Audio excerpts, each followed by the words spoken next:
Good morning students, आप सभी का वेलकम है आपके यूट्यूब चैनल संस्कार एजुकेशन हब पर। लास्ट प्रीवियस लेक्चर में हम लोगों ने मोलरिटी और मोल फ्रैक्शंस के बारे में कम्प्लीटली डिटेल में स्टडी कर ली थी विद न्यूमेरिकल्स। ठीक है, तो आज के लेक्चर में हम अपने चैप्टर को कंटिन्यू करते हैं आगे, जिसमें टॉपिक हम लोग स्टार्ट करने वाले हैं आज का, वो है आपका सॉल्युबिलिटी। ठीक है, सबसे पहले हम देखेंगे कि सॉल्युबिलिटी का मीन क्या होता है। What do you understand bye solubility. देखिए, सॉल्युबिलिटी का सीधा सीधा मतलब क्या है, किसी भी सब्सटेंस को एक फिक्स अमाउंट के अंदर डिसॉल्व करना। जैसे मान लीजिए मैंने कोई एक फिक्स अमाउंट लिया है किसी भी, जैसे लाइक शुगर, सॉल्ट, किसी का भी एक फिक्स अमाउंट लिया, उस फिक्स अमाउंट को एक फिक्स अमाउंट के अंदर हम क्या कर दें, डिसॉल्व कर दें। उस प्रोसेस को ही हम क्या कहेंगे, सॉल्युबिलिटी कहेंगे। For an example, the maximum amount of, इसकी अगर डेफिनेशन लिखना चाहें तो लिखिए, the maximum amount of substance, any substance, ठीक है, dissolved in a specific amount of solvent, यानी जिसमें हम इसको डिसॉल्व करेंगे उसकी कंसंट्रेशन ऑलवेज क्या रहेगी, हाई रहेगी, वो हाई अमाउंट में रहेगा। और जो कंपोनेंट आपका हाई अमाउंट में होता है, मैं आपको बता चुका हूँ ऑलरेडी, वो क्या होता है आपका सॉल्वेंट। तो कोई भी एक मैक्सिमम अमाउंट ऑफ सब्सटेंस जिसको हम डिसॉल्व करते हैं किसी स्पेसिफिक अमाउंट ऑफ सॉल्वेंट में एट स्पेसिफिक टेम्परेचर, एक फिक्स टेम्परेचर पे, तो इसे हम क्या कहेंगे, सॉल्युबिलिटी कहेंगे। क्या कहेंगे, सॉल्युबिलिटी। समझ में आ गया आपको कि एक फिक्स अमाउंट या मैक्सिमम अमाउंट जितना हम उसको डिसॉल्व कर सकते हैं, उतना अमाउंट किसी भी सब्सटेंस का लें और उसको हम डिसॉल्व कर दें किसके अंदर, एक फिक्स अमाउंट ऑफ सॉल्वेंट के अंदर एट स्पेसिफिक टेम्परेचर, तो उस प्रोसेस को हम कहेंगे सॉल्युबिलिटी। अगर बात सॉल्युबिलिटी की जाती है तो हमारे सिलेबस में सॉल्युबिलिटी हम दो टाइप से स्टडी करेंगे। Number one is solid in liquid. जब भी हम किसी सॉलिड को डिसॉल्व करते हैं किसमें, लिक्विड में। Number two is gases in liquid, यानी दूसरा हम किसी गैस कंपोनेंट को डिसॉल्व किस में करेंगे, लिक्विड के अंदर। ठीक है, अब मैं यहाँ पे आपको सॉल्युबिलिटी के लिए बता दूं कि अगर मान लीजिए आपने जो भी मैक्सिमम अमाउंट ऑफ सब्सटेंस जो डिसॉल्व करना चाहा है, वो मान लीजिए आपका ग्राम्स में है। किस में है, ग्राम में। ठीक है, मान लीजिए 5 ग्राम शुगर लिया आपने, ठीक है, 10 ग्राम सॉल्ट ले लिया आपने मान लीजिए। ठीक है, अगर जो भी अमाउंट आप इसमें डिसॉल्व करना चाह रहे हैं वो किस में, आपका ग्राम में, तो वो ऑलवेज किस में डिसॉल्व होगा, पर 100 ग्राम ऑफ सॉल्वेंट में डिसॉल्व हो जाता है। ठीक है, और इस स्टेज पर जो सॉल्यूशन आपका बनता है, जो डेफिनेशन हमने यहाँ पे कही है कि the maximum amount which can be dissolve, जो हम उसमें डिसॉल्व कर सकते हैं, ठीक है ना, उस कंडीशन पे अगर मैं कहूँ कि सॉल्यूशन किस टाइप का है, तो सॉल्यूशन किस टाइप का होगा आपका, वहाँ पे सैचुरेटेड सॉल्यूशन होगा। क्या होगा, सैचुरेटेड। अभी मैं आपको डिफाइन कर दूंगा कि what is you understand by saturate and unsaturate. चलो पहले इसी पे डिस्कस कर लेते हैं आगे अपन। क्या कहा हमने कि जो अमाउंट ऑफ, ये कहा मैक्सिमम मतलब वो अमाउंट जो आपका मैक्स है, जिसके बाद हम और अमाउंट को डिसॉल्व ना कर पाए। डिसॉल्व करते हैं किसी एक स्पेसिफिक अमाउंट ऑफ सॉल्वेंट में, तो क्या बोलेंगे इसे, सॉल्युबिलिटी। ठीक है, अगर वो अमाउंट जो इसमें आप डिसॉल्व कर रहे हैं, वो अमाउंट अगर ग्राम्स में ले रहे हैं, तो उसका मतलब सॉल्वेंट भी किस में होगा, आपका ग्राम्स में ही होगा, यानी 100 ग्राम्स ऑफ सॉल्वेंट से आप डिसॉल्व कर रहे हैं। ठीक है, तो बात सिंपल सी है बड़ी, कि जब भी आप किसी सॉलिड को डिसॉल्व करते हैं लिक्विड में, ठीक है, मान लीजिए आपके पास में एक कंटेनर है जिसमें आप एक सॉलिड ले रहे हैं, कौन, 5 ग्राम, या मान लीजिए कोई भी सॉलिड जिसकी अमाउंट क्या है, 5 ग्राम है सॉल्ट। ठीक है, उसे आप डिसॉल्व किस में कर रहे हैं, वाटर में। वाटर कितना लिया आपने, मान लीजिए 500 ग्राम वाटर ले लिया है। कितना ले लिया है, 500 ग्राम वाटर। अब इस 5 ग्राम सॉल्ट को अगर आप डिसॉल्व करते हैं तो धीरे धीरे इसमें क्या हो जाएगा, इजीली डिसॉल्व हो जाएगा। हालांकि मैं अभी आपको फैक्टर्स अफेक्टिंग में समझाऊंगा कि ये सॉल्ट इसमें डिसॉल्व क्यों हो जाएगा, या कोई और कंपोनेंट लेंगे वो डिसॉल्व होगा कि नहीं होगा, सब समझा देंगे, अभी आपको एक्सप्लेन कर देंगे। पहले ये समझिए कि हमने क्या लिया, 5 ग्राम सॉल्ट लिया है जिसको हमने डिसॉल्व किया है 500 ग्राम ऑफ वाटर के अंदर, किया डिसॉल्व। ठीक है, डिसॉल्व हो गया। क्या अब जो अमाउंट हमने सॉल्यूट का इस सॉल्वेंट में डिज़ोल्व किया है, उसके बाद क्या हम और अमाउंट ऑफ सॉल्ट इसमें डिज़ोल्व कर सकते हैं? यस, कर सकते हैं, क्योंकि अभी इसकी मैक्सिमम क्वांटिटी नहीं आई है जो डिज़ोल्व कर दी गई है। अभी इसमें और गुंजाइश है और हम अमाउंट ऑफ सॉल्ट को इसमें डिज़ोल्व कर सकते हैं। तो क्या कहेंगे? The solution in which we can add more amount of solute, more amount of solute। तो उस सॉल्यूशन को बेटा हम क्या कहेंगे? अनसैचुरेटेड सॉल्यूशन कहेंगे। ठीक है, तो सॉल्यूशन जो है उसको हम अमाउंट ऑफ सॉल्यूट के हिसाब से दो पार्ट में कैरेक्टराइज कर देते हैं, अनसैचुरेटेड सॉल्यूशन और एक होता है आपका सैचुरेटेड सॉल्यूशन। ठीक है, तो अनसैचुरेटेड सॉल्यूशन किसे कहेंगे? उस सॉल्यूशन को जिसमें हम और अमाउंट ऑफ सॉल्यूट को डिज़ोल्व कर पाएंगे। ठीक है, यानी हमने एक बहुत बड़े अमाउंट के अंदर बहुत थोड़ा सा अमाउंट किसका डिज़ोल्व किया? सॉल्यूट का डिज़ोल्व किया। ठीक है, वो इसमें इजीली डिज़ोल्व हो गया। अब अगर हम उसमें कुछ अमाउंट सॉल्यूट का और मिक्स करते हैं वो भी उसमें डिज़ोल्व हो सकते हैं। ठीक है, तो उस तरह के सॉल्यूशंस को क्या बोलेंगे? अनसैचुरेटेड सॉल्यूशन बोलेंगे। अब हमने सेकेंड डेफिनेशन क्या कही कि मान लीजिए इसमें हमने अमाउंट ऐड करते गए, किसका? सॉल्ट का। धीरे धीरे जितना ज़्यादा अमाउंट हम इसमें ऐड करेंगे, एक टाइम ऐसा आएगा कि इसमें सॉल्ट का और अमाउंट मिक्स होना पॉसिबल नहीं है। समझ रहे हो बात को? बहुत आसान सी बात है क्या कि सॉल्ट के अमाउंट को जब हम इसमें ऐड करते गए, इसकी क्वांटिटी को इंक्रीज करते गए, तो एक टाइम ऐसा आएगा जब आप सॉल्ट को ऐड करोगे तो वाटर के अंदर वो डिज़ोल्व होना बंद हो जाएगा। क्यों? क्योंकि आपने मैक्सिमम क्वांटिटी इस सब्सटेंस की है जो इसके अंदर ऑलरेडी डिज़ोल्व कर दी है। तो क्या कहेंगे? The solution in which we cannot add more amount of solute। क्या कह रहे हैं कि वो सॉल्यूशन जिसमें अब हम और अमाउंट ऑफ सॉल्यूट को ऐड नहीं कर पाएंगे, उस सॉल्यूशन को क्या कहेंगे? Saturated solution. क्या कहेंगे? Saturated solution. तो this is the difference between unsaturated and saturated solution. In such type of this solution we can add more amount of solute, but in such type of solution या these type of solution we cannot add more amount of solution because we already added maximum amount of solute in solvent। ठीक है, तो ये हो गया आपका difference between unsaturated and saturated solution. तो ये हुआ solid in liquid.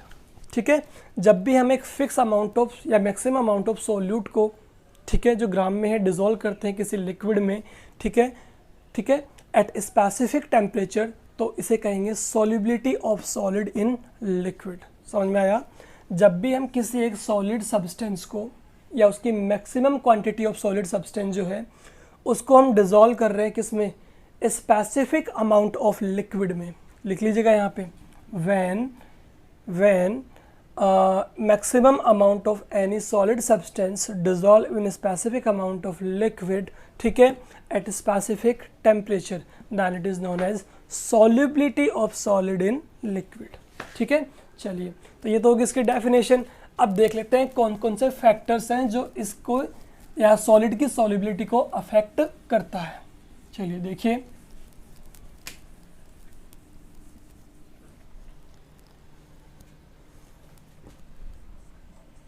factors affecting solubility of solid in liquid। ठीक है, अगर हम किसी सॉलिड को लिक्विड में डिसॉल्व करना चाह रहे हैं तो उनमें कौन कौन से फैक्टर्स हैं जो इनकी सॉल्युबिलिटी पे इफेक्ट डालेंगे। नंबर 1, ये तो आप समझ गए होंगे कि एक मैक्सिमम अमाउंट ऑफ सॉलिड को जब हम डिसॉल्व करते हैं स्पेसिफिक अमाउंट ऑफ लिक्विड में, ठीक है, दोनों ही किसमें होने चाहिए? आपके ग्राम्स में।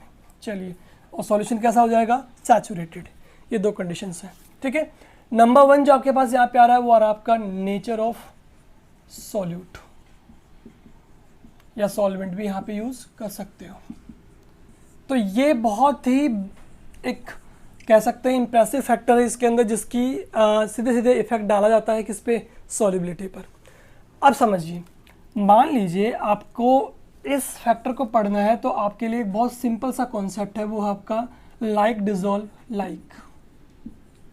लाइक डिजॉल्व्स लाइक, ये मैंने आपको 11th क्लास में भी पढ़ाया हुआ है, ठीक है। लाइक डिजॉल्व लाइक का मतलब क्या होता है, same dissolve in same, same dissolve in same, मतलब पोलर सब्सटेंस जो होंगे वो पोलर में डिजॉल्व होंगे और नॉन पोलर सब्सटेंस जो हैं वो नॉन पोलर में डिजॉल्व हो जाएंगे, ठीक है। तो ये नेचर हुआ। मान लीजिए अगर आपके पास में ऑलरेडी जो है सॉल्वेंट वो कैसा है, वाटर है। अब वाटर के अंदर आप मिक्स करना चाह रहे हो किसको, सोल्ट को, NaCl को, तो ये इसके अंदर सॉल्युबल है, यानी कि ये जो हम सॉलिड ले रहे हैं ये सॉलिड इस लिक्विड में इजीली क्या है, डिजोल्व है। डिजोल्व क्यों है बता देते हैं, क्योंकि वाटर की बात करते हैं तो वाटर में यहाँ पे हाइड्रोजन और ऑक्सीजन के बीच डिफरेंस ऑफ इलेक्ट्रोनेगेटिविटी बहुत हाई होने की वजह से ये आपके पोलर कैरेक्टर शो करते हैं, डायपोल डायपोल इंटरेक्शन के बीच में होगा। NaCl की बात करें तो ये ऑलरेडी आपका एक आयोनिक कंपाउंड है, तो यहाँ भी आपका डायपोल डायपोल इंटरेक्शन होगा, ठीक है। यानी कि दोनों की दोनों स्पीसीज जो है वो कैसी हैं, आपकी पोलर हैं, तो इसलिए दोनों एक दूसरे से इंटरेक्ट करेंगी और इजीली क्या हो जाएंगी, आपकी डिजोल्व हो जाएंगी, यानी कि पोलर सब्सटेंस पोलर में क्या होगा, आपका डिजोल्व होगा। सिंपल सी बात है, ठीक है। यहीं पे NaCl की बजाय अगर अपन क्या लेते, मान लीजिए ऑयल लेते हैं या मान लीजिए कोई और अदर ऐसे सब्सटेंस लेते हैं जो इसके अंदर डिजोल्व नहीं हो रहा है, यानी कि हाइड्रोकार्बन कोई भी ले रहे हैं मान लीजिए, तो हाइड्रोकार्बन में क्या होता है, कार्बन और हाइड्रोजन के बीच डिफरेंस ऑफ इलेक्ट्रोनेगेटिविटी जो होती है वो आपकी होती है लेस देन 0.5 होती है, ठीक है, समझ रहे हो। इसलिए कहते हैं क्या होती है आपकी, कार्बन हाइड्रोजन या कार्बन कार्बन के बीच डिफरेंस ऑफ इलेक्ट्रोनेगेटिविटी बहुत लो होने की वजह से ये डायपोल डायपोल इंटरेक्शन शो नहीं करते, यानी ये क्या होते हैं, नॉन पोलर होते हैं, चाहे वो एल्कीन हो, एल्काइंस हो या एल्केन हो, तो ये कभी भी वाटर के साथ में डिजोल्व नहीं होंगे, ठीक है। जबकि अब बात करें उसकी क्या बातें करते हैं उसकी, जैसे पेट्रोल की बात करें, डीजल की बात करें, ये सब भी वाटर में डिजोल्व इसीलिए नहीं होते क्योंकि ये सब क्या है, आपके हाइड्रोकार्बन डेरिवेटिव्स हैं, ठीक है, जिनमें डिफरेंस ऑफ इलेक्ट्रोनेगेटिविटी बहुत लो होने की वजह से ये क्या होते हैं, आपके नॉन पोलर होते हैं। जबकि ऑयल को अगर अपन पेट्रोल वगैरह में डिजोल्व करते हैं तो वो इजीली डिजोल्व हो जाते हैं क्योंकि दोनों के दोनों कैरेक्टर कैसे हैं, नॉन पोलर हैं।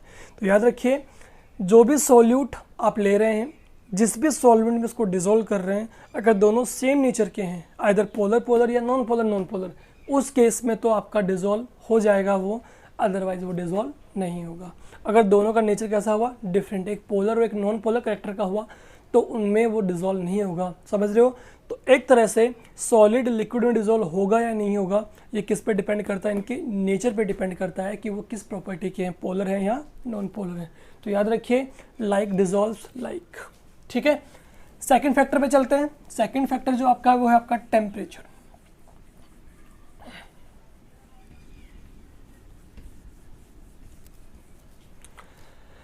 टेम्परेचर की बात करेंगे यहाँ पर सेकंड फैक्टर की, तो टेम्परेचर में देखो क्या होगा, टेम्परेचर का सीधा सीधा रिलेशनशिप क्या होता है, टेम्परेचर दो तरह से काम करेगा। या तो जब भी आप किसी सॉलिड को डिजोल्व कर रहे हैं, सॉल्युबल कर रहे हैं लिक्विड के अंदर, तो वहाँ से आपकी हीट जो होती है, यानी कि चेंज इन हीट, वो आपकी होती है ग्रेटर देन 0, यानी प्रोसेस कैसा हो गया आपका, एंडोथर्मिक, ठीक है। या फिर क्या होगा आपका डेल एच लेस देन 0, ठीक है, उस केस में प्रोसेस कैसा हो गया आपका, मान लीजिए वहाँ पे एक्सोथर्मिक, ठीक है। समझिए यहाँ पे लिखिए कि इफ हीट इज एब्जॉर्ब्ड, ठीक है, अगर आप किसी सॉलिड को लिक्विड डिजोल्व कर रहे हो और वहाँ पे हीट एब्जॉर्ब हो रही है तो प्रोसेस कैसा आपका, एंडोथर्मिक है। इफ हीट इज इवॉल्व्ड, जब आपकी हीट क्या हो रही हो, इवॉल्व हो रही हो, बाहर निकल रही हो, कब, जब आप किसी सॉलिड को लिक्विड में डिजोल्व कर रहे हैं तो प्रोसेस कैसा हो गया आपका, एक्सोथर्मिक। तो during the process if heat is evolved and process is exothermic, and during the dissolution अगर आपकी हीट एब्जॉर्ब हो रही तो प्रोसेस कैसा आपका, एंडोथर्मिक। अब आपको याद होगा 11th क्लास में पढ़ाया था आपको ली चैटेलियर प्रिंसिपल, तब बताया गया था कि प्रोसेस अगर आपका एंडोथर्मिक है तो उस केस में टेम्परेचर को इंक्रीज करने पे आपकी सॉल्युबिलिटी क्या होगी, इंक्रीज हो जाएगी। जबकि एक्सोथर्मिक प्रोसेस अगर आपका है तो टेम्परेचर को इंक्रीज करने पे आपकी सॉल्युबिलिटी क्या हो जाएगी, डिक्रीज हो जाती है। जैसे इसके एग्जाम्पल की बात करूँ तो मैं NaCl हो गया, ठीक है, KCl सॉल्ट हो गया, ये वो सब सॉल्ट्स हैं जिनको डिज़ोल्व करते पर ये आयनिक हैं, तो सारे के सारे आपके टेम्परेचर बढ़ाने पर रैपिडली क्या होंगे, डिज़ोल्व हो जाएंगे इजीली। जबकि कुछ यहाँ पे बता रहा हूँ, लिथियम सल्फेट हुआ आपका, सोडियम कार्बोनेट हुआ आपका, .2H2O, तो ये सारे वो सॉल्ट्स हैं जिनको अपन टेम्परेचर इंक्रीज करने पर इनकी सॉलिबिलिटी क्या होती है, डिक्रीज होती है, ठीक है। तो डिपेंड करता है कि जब भी हम सॉलिड को डिज़ोल्व कर रहे हैं लिक्विड के अंदर तो प्रोसेस कैसा आपका एक्सो है कि एंडो है, ठीक है। If it is exo then temperature बढ़ाएंगे तो सॉलिबिलिटी कम हो जाएगी, if it is endo then temperature बढ़ाने पर आपका सॉलिबिलिटी इंक्रीज हो जाती है, ठीक है। तो ये इफेक्ट रहेगा किसका, टेम्परेचर का। नंबर 3 इफेक्ट अगर अपन बात करते हैं तो वो बात करेंगे प्रेशर की, तो लिखेंगे नो सिग्निफिकेंट इफेक्ट। मतलब ये कि अगर हम किसी सॉलिड को डिज़ोल्व कर रहे हैं किसी लिक्विड में, सॉलिड पार्टिकल्स को, तो अगर इस पर प्रेशर लगाएंगे तो इसका प्रेशर का इसकी सॉलिबिलिटी पे कोई सिग्निफिकेंट इफेक्ट नहीं होता है। रीज़न ये कि जितने भी सॉलिड होते हैं आपके वो सब कैसे होते हैं, इनकम्प्रेसिबल होते हैं। क्या होते हैं, इनकम्प्रेसिबल, यानी उनको ईजिली कंप्रेस नहीं कर सकते अपन प्रेशर की हेल्प से, तो प्रेशर का इनकी सॉलिबिलिटी पे कोई भी सिग्निफिकेंट इफेक्ट नहीं पड़ेगा, ठीक है, समझ गए। तो पहला था आपका नेचर ऑफ सॉल्यूट सॉल्वेंट, तो क्या होगा, same dissolve same, like dissolve like, यानी पोलर में डिजोल्व होंगे, नॉन पोलर में। बात टेम्परेचर की होगी तो आपका हीट पर डिपेंड करेगा कि जब भी सॉलिड को लिक्विड में डिजोल्व किया जाएगा तो हीट अब्जॉर्ब हो रही है थ्रू बाय द सराउंडिंग, और सराउंडिंग में हीट इवोल्व की जा रही है। एक्सोथर्मिक है तो उस केस में टेम्परेचर बढ़ाने पे सॉलिबिलिटी कम हो जाएगी। इफ़ इज एंडोथर्मिक तो टेम्परेचर इंक्रीज करने पे सॉलिबिलिटी आपकी इंक्रीज हो जाएगी। आप जाकर देख सकते हैं अपने नोट्स में भी ली-टेटरली प्रिंसिपल के थ्रू, ठीक है। और उसके बाद में बात करते हैं प्रेशर की, तो प्रेशर तो है आपका, जब सॉलिड की बात कर रहे हैं तो सॉलिड पे तो प्रेशर का इफेक्ट इतना होता ही नहीं है, वो कंप्रेसिबल नहीं होते, इसलिए प्रेशर का यहाँ पे सॉलिबिलिटी पे कोई भी सिग्निफिकेंट इफेक्ट नहीं पड़ेगा। चलिए अब हम बात करते हैं दूसरे पॉइंट पे जो हमारा था गैस डिसॉल्व इन लिक्विड, ठीक है। हमने अभी देखा कि किसको, when solid dissolve in liquid, लेकिन अब जब अपन बात करेंगे तो बात करेंगे जब व्हेन गैस इन लिक्विड, तो यहां भी क्या बोलेंगे, यहां भी ये बोलेंगे the maximum amount of gaseous substance, किसी भी गैसियस सब्सटेंस का मैक्सिमम अमाउंट आप ले रहे हैं और इसको एक स्पेसिफिक अमाउंट ऑफ लिक्विड में डिसॉल्व कर रहे हैं एट स्पेसिफिक टेम्परेचर, तो उसे कहेंगे solubility of gas in liquid. Simple सी डेफिनेशन है, ठीक है। अब इसके फटाफट से क्या देख लेते हैं, फैक्टर्स अफेक्टिंग, इसमें कौन कौन से फैक्टर्स है जो इफेक्ट डालेंगे सॉलिबिलिटी पे। नंबर 1, डिसॉल्व किसको कर रहे हैं, गैस को, किस में, लिक्विड में, तो सबसे पहला फैक्टर जो हमारे पास आएगा वो आएगा नेचर ऑफ गैस। क्या आएगा, नेचर ऑफ गैस। तो यहाँ पे अगर बात करें तो गैस के नेचर पे भी डिपेंड करेगा कि वो उसमें डिसॉल्व होगा या नहीं होगा किसी लिक्विड में।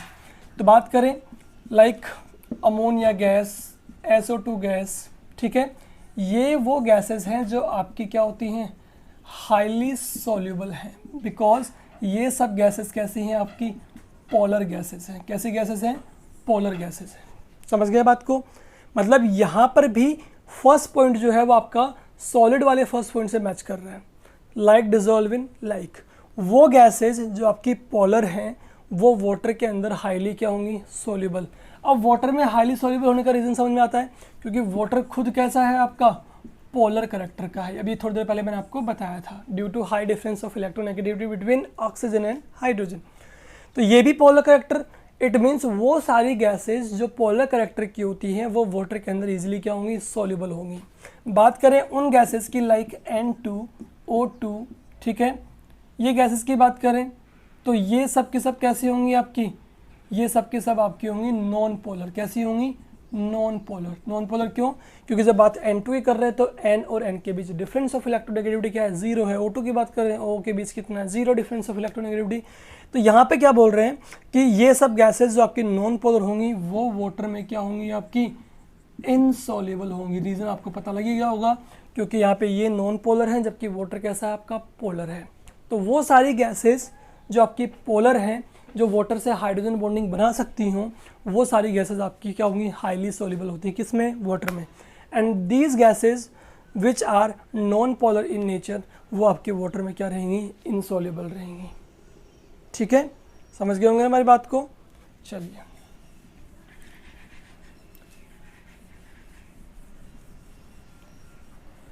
तो नेचर ऑफ गैस में बहुत सिंपल सा है, आपको क्या है कि जो गैसेस आपकी हाइड्रोजन बॉन्डिंग फॉर्म कर सकती हों और जो आपकी क्या हों, आयनाइजेबल, या यू कैन से कि उनमें आपका डिफरेंस ऑफ इलेक्ट्रोनेगेटिविटी हाई हो, यानी पोलर नेचर की होंगी तो वो डिजोल्व हो जाएंगी, और जो नॉन पोलर गैसेस हैं वो आपकी डिजोल्व नहीं होती, या वो लेस सोल्यूबल होती है। ये नहीं कहता कि आपका सोल्यूबल नहीं है, ठीक है, सोल्यूबल हो सकती है बट वो लेस सोल्यूबल होंगी, जबकि अमोनिया, सल्फर डाइऑक्साइड गैसेज ये आपके वाटर में हाईली सोल्यूबल होती हैं।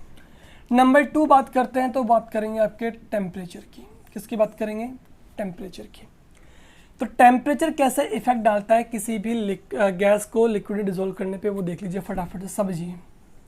मान लीजिए आपके पास में वाटर है, अब आपको पता है वाटर में हाइड्रोजन प्लस ऑक्सीजन दोनों गैसेज होती हैं। जैसे आप इसको हीट करते हो, क्या करते हो, हीट का मतलब क्या दे रहे हो आप इसे, टेम्परेचर, ठीक है। तो ये जो प्रोसेस है वो ऑलवेज आपका कैसा है, एक्सोथर्मिक है। कैसा है, एक्सोथर्मिक, ठीक है। यानी जब भी हम किसी गैसेस सब्सटेंस जो आपका लिक्विड में डिजोल्व है उसको हीट करें, तो ये हीटिंग प्रोसेस जो होगा, इसको हीट देने वाला, वहाँ पे टेम्परेचर ऑलवेज कितना हो जाएगा आपका, ग्रेटर देन 0, यानी कि आपका प्रोसेस कैसा हो गया, आपका एक्सोथर्मिक रहेगा वहाँ पे, ठीक है। और आपको पता है according to Le Chatelier principle कि प्रोसेस जब आपका एक्सोथर्मिक हो, ठीक है, यानी मैं क्या कह रहा हूँ, मैं ये कह रहा हूँ आपसे, जब भी किसी गैस को हम डिजोल्व करते हैं किसी लिक्विड में, तो इनका जो डिजोल्यूशन प्रोसेस है वो प्रोसेस कैसा आपका, एक्सोथर्मिक है। कैसा है, एक्सोथर्मिक।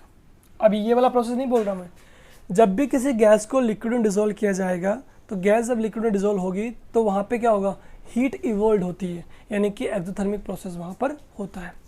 प्रोसेस जब एक्सोथर्मिक है और अब आप इसे क्या दे रहे हैं, टेम्परेचर क्या कर रहे हैं, इंक्रीज। तो मैंने कहा था प्रोसेस एक्सोथर्मिक होने के केस में अगर आप टेम्परेचर बढ़ाते हो तो सॉल्युबिलिटी क्या हो जाती है, लो हो जाती है। क्या हो जाती है, लो, यानी कि डिक्रीज। वैसे भी दिखाई दे रहा है साफ साफ, जैसे इसको हीट करना स्टार्ट करेंगे तो गैसेस के मॉलिक्यूल जो है वो एनर्जी एब्जॉर्ब करेंगे।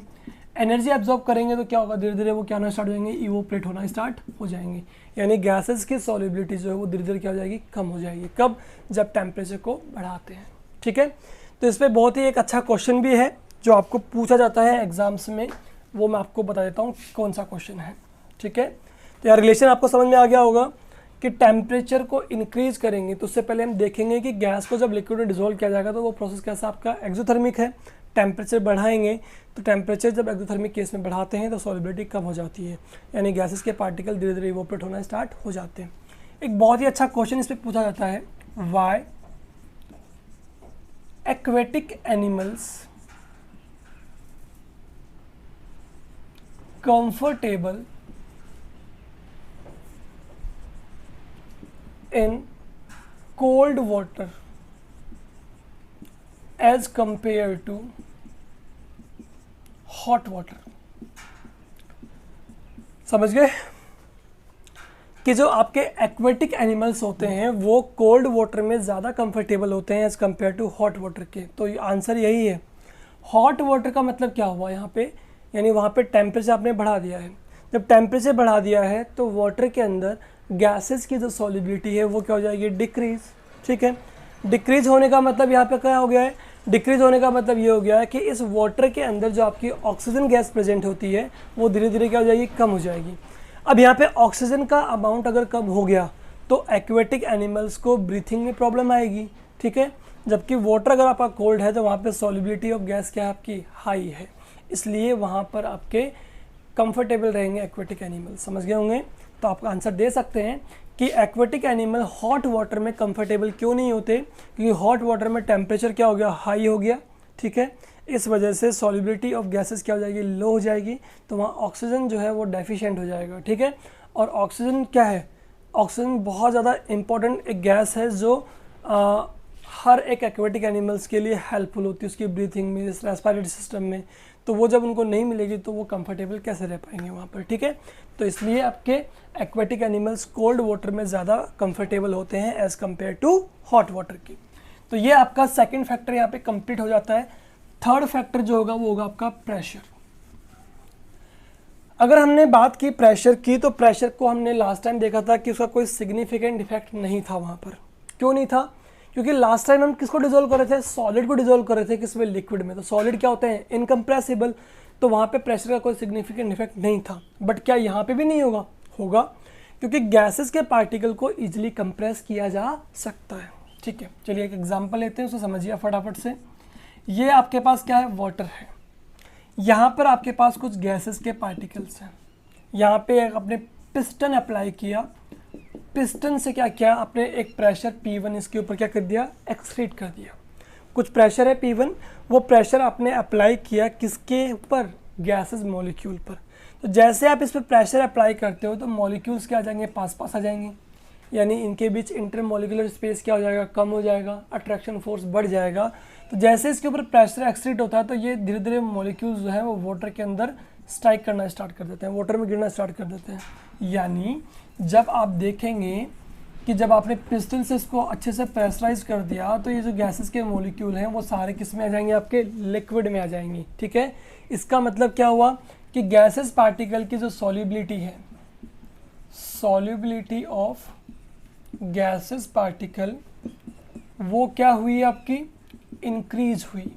ठीक है, देखा ना भी आपने, गैसेस पार्टिकल पहले दूर दूर थे, जैसे अपन ने इस पर प्रेशर लगाना स्टार्ट किया तो पार्टिकल्स पास पास आए, उनके बीच अट्रैक्शन फोर्स बढ़ा, दे बिकम्स टर्न इनटू लिक्विड, वो धीरे धीरे लिक्विड में चेंज होना स्टार्ट हो गए और जाकर किस में इंटरेक्ट कर गए? आपके लिक्विड जो आपका सॉल्वेंट था, यानी कि उसमें जाकर डिजोल्व होना स्टार्ट हो गए। तो जब प्रेशर हमने अप्लाई किया गैसेस के पार्टिकल्स पे तो उन गैसेस मॉलिक्यूल की लिक्विड के अंदर सॉल्युबिलिटी क्या हुई? इंक्रीज हुई। तो solubility of gases particle increases, ठीक है, when pressure is applied on the surface of gaseous molecule। Simple सा फंडा है। ठीक है, तो यहाँ पे क्या बोल रहे हैं अपन? जो यहाँ पर आपका रिलेशन है, relation of solubility of gas in liquid with pressure, किसके साथ? प्रेशर के साथ। मतलब हमने यहाँ पे एक रिलेशन निकाला है कि जब भी हम गैसेस के मॉलिक्यूल पे प्रेशर अप्लाई करेंगे तो उनकी सॉल्युबिलिटी लिक्विड में क्या हो जाती है? इंक्रीज। तो सॉल्युबिलिटी किसी गैस की लिक्विड के अंदर, उसका रिलेशन हमने निकाला किसके साथ? प्रेशर के साथ। किसने? हमने नहीं, किसने निकाला था? The relation of solubility of gases in liquid with pressure is determined by Henry. किसने निकाला था सबसे पहले इसको? हेनरी साइंटिस्ट था, उसने सबसे पहले इनके बीच रिलेशन को डिटरमाइन किया था। इसीलिए इस लॉ को हम क्या बोलते हैं? Henry law. क्या बोलते हैं? Henry law. और हेनरी लॉ क्या कहता है आपसे? ये कहता है कि मास ऑफ गैसेस मॉलिक्यूल, ठीक है, जो मास ऑफ गैसेस मॉलिक्यूल है या सब्सटेंस है गैसेस मॉलिक्यूल के, ठीक है, is directly proportional to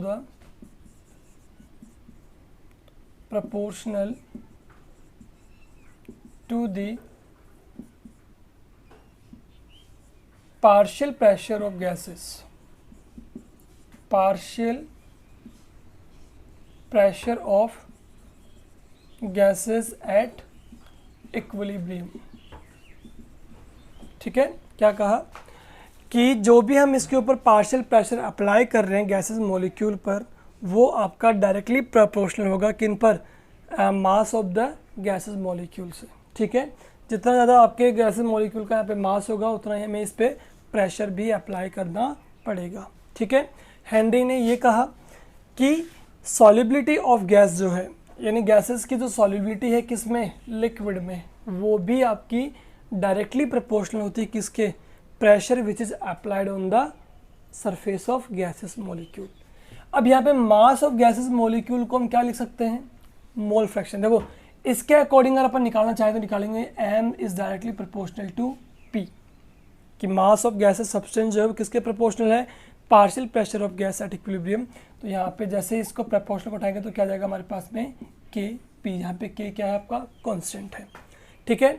mass of gases molecule को क्या लिख सकते हैं बेटा, मोल फ्रैक्शन, क्या लिख सकते हैं, मोल फ्रैक्शन, जो हमने प्रीवियस लेक्चर में पढ़ा था कि कंपोनेंट्स जो हमें गिवन है उसको रखेंगे ऊपर मोल्स ऑफ कंपोनेंट्स को, और डिवाइड बाय क्या कर देंगे, डिवाइड बाय कर देंगे अपन क्या, total moles of all components. तो मोल क्या होता है, given mass upon molar mass. तो किसी भी गैसेस के मासेस मॉलिक्यूल को हम किस में डिनोट कर सकते हैं, मोल फ्रैक्शन में। तो हेनरी लॉ क्या बन जाता है कि mole fractions of gases molecule is directly proportional to the partial pressure of that gases at equilibrium. क्या बन गया, मतलब इस चीज़ को हमने क्या लिख दिया यहाँ पे, मोल फ्रैक्शन ऑफ गैस लिख दिया कि mole fraction of gases molecule is directly proportional to the partial pressure of gases at equilibrium. तो ये टोटल 2 स्टेटमेंट्स हम लिख सकते हैं जब भी हमसे ये पूछा जाए कि what is Henry law. 1 marks का क्वेश्चन आपसे ये पूछा जा सकता है, इस पे बेस न्यूमेरिकल भी पूछ सकते हैं, वो हम आपको बता दूंगा, ठीक है। लेकिन आपसे इस पे बेस 1 मार्क्स क्वेश्चन पूछ सकते हैं, what is Henry law rights it's limitations, ठीक है। लिमिटेशन भी आपको बता दूंगा मैं। तो क्या है, सिंपल सी बात कि मास ऑफ गैसेस मॉलिक्यूल जो होगा, यानी जितना आपके पास में गैसेस मॉलिक्यूल का मास होगा उतना ही हमें क्या लगाना पड़ेगा, इन पे पार्शियल प्रेशर अप्लाई करना पड़ेगा गैसेस मॉलिक्यूल पे, ठीक है, उसको सॉल्युबल करने के लिए, किसमें, लिक्विड में। तो मास ऑफ गैसेस मॉलिक्यूल को हमने क्या लिख दिया, मोल फ्रैक्शन ऑफ गैस लिख दिया। तो लिख देंगे mole fraction of gases is directly proportional to the partial pressure of gases at equilibrium. तो मोल फ्रैक्शन को हम किससे डिनोट करते हैं, एक्स से, क्या बोलेंगे, X is directly proportional to P, यानी पार्शियल प्रेशर ऑफ गैसेस। जैसे यहाँ से प्रोपोर्शनल का सिंबल हटाएंगे तो हमारे पास क्या जाएगा, के एच पी, क्या जाएगा, के एच। अब ये के एच क्या है आपका, हेनरी कांस्टेंट है, क्या है, Henry constant, H for Henry and के फॉर कांस्टेंट। तो ये आपके पास आ जाएगा हेनरी कांस्टेंट, ठीक है। यहाँ से आप चाहें तो के एच भी निकाल सकते हैं, यहाँ से आप चाहें तो प्रेशर भी कैलकुलेट कर सकते हैं। के एच को इधर ले आइए, प्रेशर निकालो तो प्रेशर को इधर ले आइए, ठीक है। तो ये आपके पास में हो जाता है आपका गैसेस सॉल्युबिलिटी इन लिक्विड, ठीक है। अब अगर हम बात करते हैं किसकी, लिमिटेशंस की, किसकी बात करते हैं, लिमिटेशंस की। तो लिमिटेशन इसकी क्या हो सकती है, देखिए फटाफट से, गैसेस मॉलिक्यूल, हम बात कर रहे हैं किसकी, लिमिटेशंस ऑफ हेनरी लॉ। तो पहली लिमिटेशन क्या होगी, gases molecule should not react with, मतलब ये है कि हेनरी लॉ जो है वो आपका कब कब एप्लीकेबल नहीं होता है। मतलब ये ज़रूरी नहीं है कि आपने हेनरी लॉ ने जो कहा वो सब कुछ ही एप्लीकेबल होता है। देखो मैं इसका आपको एग्जांपल भी देता हूँ, वो सिंपल सा। आप लोगों ने सॉफ्ट ड्रिंक देखी, सॉफ्ट ड्रिंक, कोल्ड ड्रिंक, ठीक है। उस कोल्ड ड्रिंक में क्या होता है, आप देखा होगा कि जब भी उसके कैप को हम ओपन करते हैं तो उसमें से CO2 गैस हमें निकलती हुई दिखाई देती है, ठीक है। आपसे हेनरी लॉ क्या कह रहा है, हेनरी लॉ ये कह रहा है कि जब जब आप गैसेस मॉलिक्यूल पे प्रेशर अप्लाई करेंगे तब तब गैसेस के मॉलिक्यूल जो हैं वो वाटर में क्या होंगे, डिजोल्व होंगे, ठीक है। लेकिन सॉल्वेंट में क्या, उसकी सॉल्युबिलिटी इंक्रीज होगी, ये कहना चाह रहा हूँ आपसे। तो याद करो उस एग्जाम्पल को जो मैं आपको बता रहा हूँ कि सॉफ्ट ड्रिंक को जब भी हम ओपन करते हैं तो एकदम से आपको वाइटिश कलर की CO2 गैस निकलती हुई दिखाई देती है। क्या उसको ओपन करने से पहले भी वो गैस आपको दिखाई दे रही है, नहीं। इसका मतलब जब उसको हम ओपन नहीं कर रहे हैं उससे पहले वो गैस उसके अंदर क्या है, डिजोल्व है। डिजोल्व क्यों है, क्योंकि उसकी जो कैप है उसको हमने हाई प्रेशर पे क्लोज किया हुआ है, जिससे वो गैसेस के मॉलिक्यूल उस सॉल्वेंट में क्या है, इजीली डिजोल्व है। जैसे आप उस कैप को हटा रहे हो तो आप क्या कर रहे हो, प्रेशर कम कर रहे हो। क्या कह रहा हूँ मैं यहाँ पे, डायरेक्टली प्रोपोर्शनल कह रहा हूँ ना। जैसे ही प्रेशर को हटा रहे हो तो इसका मतलब क्या हो गया, प्रेशर आपने लो कर दिया। अब प्रेशर कम कर दिया आपने, मतलब पिस्टन को वापस ऊपर ले जाओ, आप प्रेशर कम कर दो तो वापस से क्या होगा, गैसेस के मॉलिक्यूल एस्केप आउट होना स्टार्ट हो जाते हैं। इसीलिए जैसे से कैप को ओपन करते हैं तो आपके जो सॉफ्ट ड्रिंक में प्रेजेंट CO2 गैस है वो वापस से इवोल्व होना स्टार्ट हो जाती है। यानी कि प्रेशर कम करेंगे तो सॉल्युबिलिटी ऑफ गैस कम हो जाएगी, प्रेशर को बढ़ाएंगे तो सॉल्युबिलिटी ऑफ गैस बढ़ जाएगी आपकी, ठीक है, इंक्रीज हो जाएगी। बट इसमें भी कुछ लिमिटेशंस हैं, वो मैं आपको बता रहा हूँ कि गैसेस मॉलिक्यूल जिसको हमने लिक्विड में डाला है वो आपके से रिएक्ट नहीं करने चाहिए, ठीक है, should not react with solvent. क्योंकि अगर गैसेस मॉलिक्यूल अगर आपका सॉल्वेंट से रिएक्शन कर रहा है तो फिर प्रेशर का तो कोई मीनिंग ही नहीं है वहाँ पे, वो तो इजीली उससे क्या कर जाएगा, जाएगा उससे रिएक्ट कर लेगा अपने आप ही, ठीक है, उसमें डिजोल्व भी हो जाएगा, उससे बॉन्डिंग भी कर लेगा। तो जो गैस हम इसमें ले रहे हैं ना वो इसके साथ में रिएक्टिव नहीं होनी चाहिए, ठीक है, तभी हम इस हेनरी लॉ को यहाँ पे देख पाएंगे, एप्लीकेबल करवा पाएंगे, ठीक है। चलिए नंबर 2 बात करें तो वो ये है आपका कि टेम्परेचर जो है वो आपका टू हाई नहीं होना चाहिए, नॉट सो टू हाई,